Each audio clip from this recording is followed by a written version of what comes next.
This is the plaintiff, Brittany Brown. She says she asked the defendant, her daughter's father, to watch her dog for a few days while she found him a new home.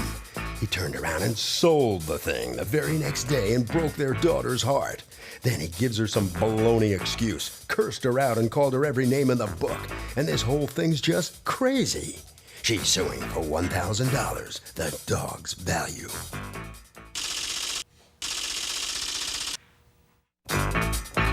This is the defendant, Timothy Buchanan. He says the plaintiff dropped the dog off with him and told him she wasn't allowed to have the dog in her apartment.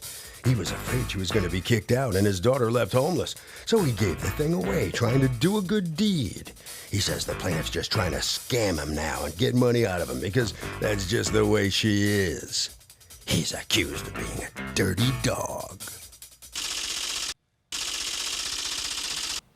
Thank you, Douglas. Okay, Brittany Brown and Jessica Smith. You have power of attorney for Jessica Smith? Yes, I do. Who is his sister? Yes. Okay. You are suing Timothy Buchanan for $1,000 for selling your poodle without authorization. Yes. All right. What is the relationship between the two of you? We have a daughter together. How old's your daughter? She's 10 years old now.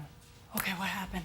Okay, Your Honor, when I first moved into my apartment, because we live in subsidized housing, the representative of Rochester Housing, he told me that we were allowed to have small dogs.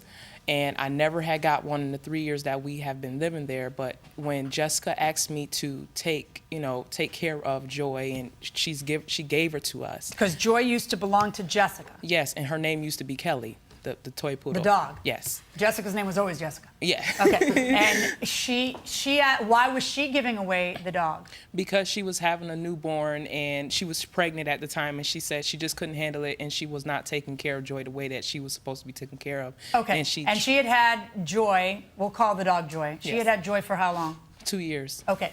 Yes. So she gives the dog to you because she knows that it's going to be well taken care of. Yes.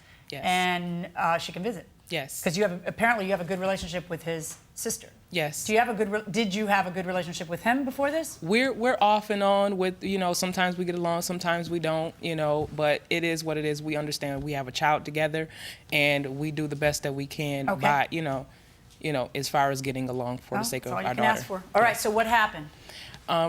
So we went ahead and took Of course, this doesn't help. Go ahead. Of course, we took Joy in and we took care of her, and we loved her and she loved us. She was doing great.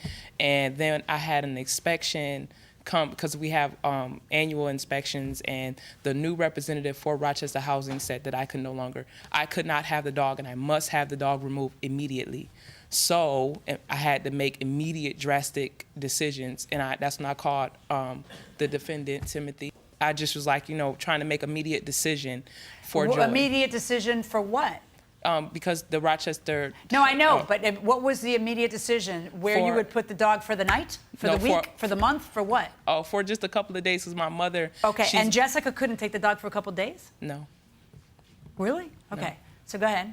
So I called and I asked Timothy, I said, basically we cannot have the dog anymore. Could you please watch Joy for us for a little bit until we're able to get her stable. Like my mom was willing to take her, whatever. And he said, okay, sure. He asked me how long, and I said, you know what, just a couple of days. I'm really not sure, but just a couple of days or whatever. It's not that long. And he was like, okay, I'll do that. And a week later, we finally dropped Joy off, and that was the last time I saw her. What happened? The next day when I came home. You dropped Joy off, and the next day after you dropped Joy off, is that what you mean by the next day? Yes. Okay. The next day when I got home and my daughter got home, she was crying and she told me that her dad got rid of the dog. And I was absolutely livid. What happened? I got rid of the dog. But why? I thought she was giving me the dog. I was like, she told me she couldn't have the dog at her place. She said she had the dog any longer, she was going to get kicked out. That's my daughter and her. I said, okay. I said, I'll take the dog. I took the dog, found the dog a home. But there's a big difference between I can't have this dog find a home for it and can you hold the dog for a few days? Right. I can't begin to tell you the difference between those two. Right. So how is it that your communication skills with the mother of your child could possibly be that warped? that you would warped. misunderstand such a thing. It wasn't that warped. It was. But if the she was dog giving you the mine. dog and she truly didn't mean to ever see the dog again, why would she be taking you to court over this afterwards?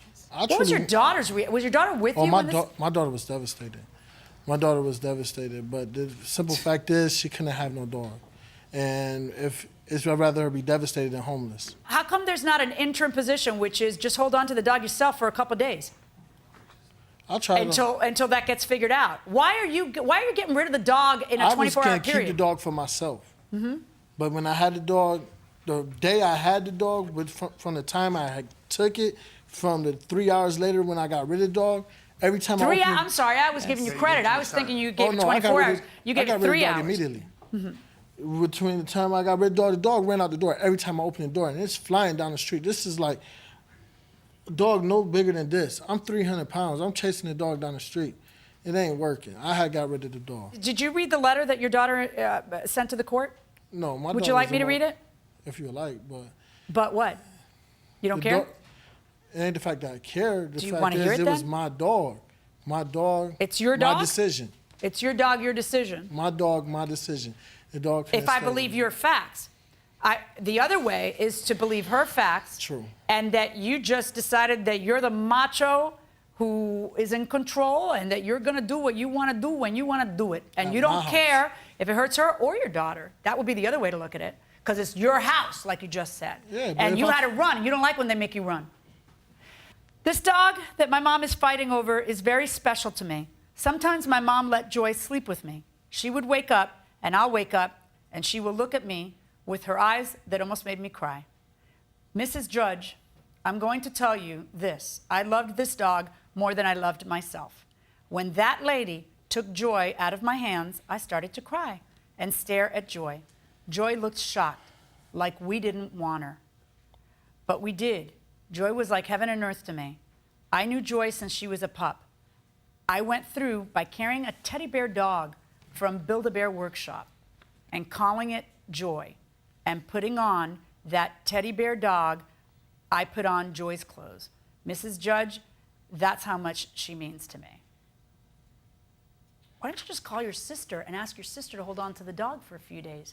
Why didn't you just ask somebody else to hold on to the dog for a few days that you could then go back to and say, give me the dog back, she's worked it out, they're going somewhere else, she found another house, something.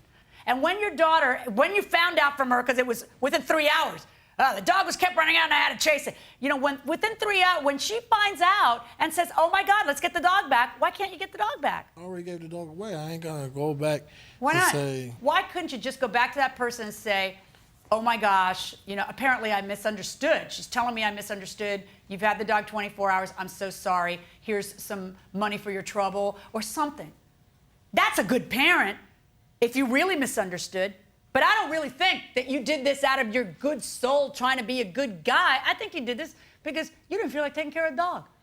You know? You just didn't feel like it. And you can't give it back to her because you don't want her to get thrown out of housing, obviously. But you can't be bothered to make temporary arrangements elsewhere until she gets a chance to figure out what she's going to do. Because they could give it to somebody else just like you can, only your daughter could still visit the dog. See? And then your daughter wouldn't be miserable. So, what do you think of this guy? I think that he shouldn't do that because it's really not right. Well, he shouldn't do that. You have a stronger opinion, anybody? You can't give away someone's property, especially your own daughter's. It does seem maybe heartless. Yes, very heartless. I mean, it just sounds awful to me. Awful, awful, awful. Going inside the courtroom. Show me the receipt for the dog. Prove up your damages, please. Can I ask you a question?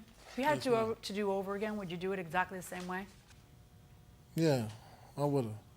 I know. And that's the part that pains me the most. Because you still got to raise that daughter. This is a receipt for $4.99 for the dog. How do you come up with $1,000? Well, because when Jessica, me and her, we already This talked is an about. email or something from Jessica that says Yes. that she had to pay an extra $400 in stuff. Where's the receipt for that stuff? She doesn't have the receipt for Okay. that stuff, and I'm okay with that. $499.99, verdict for the plaintiff. Our chance to talk to the defendant here after that. First of all, what's going through your mind as you come out of the courtroom after that? I ain't responsible enough to have no dog. I know, but you heard the letter from that little 10-year-old. Didn't that have any effect on your heart? Yeah, it took a lot. It took a lot. So if you had a chance to do it over again, why would you give the dog away again? Housing. Housing is important. Okay.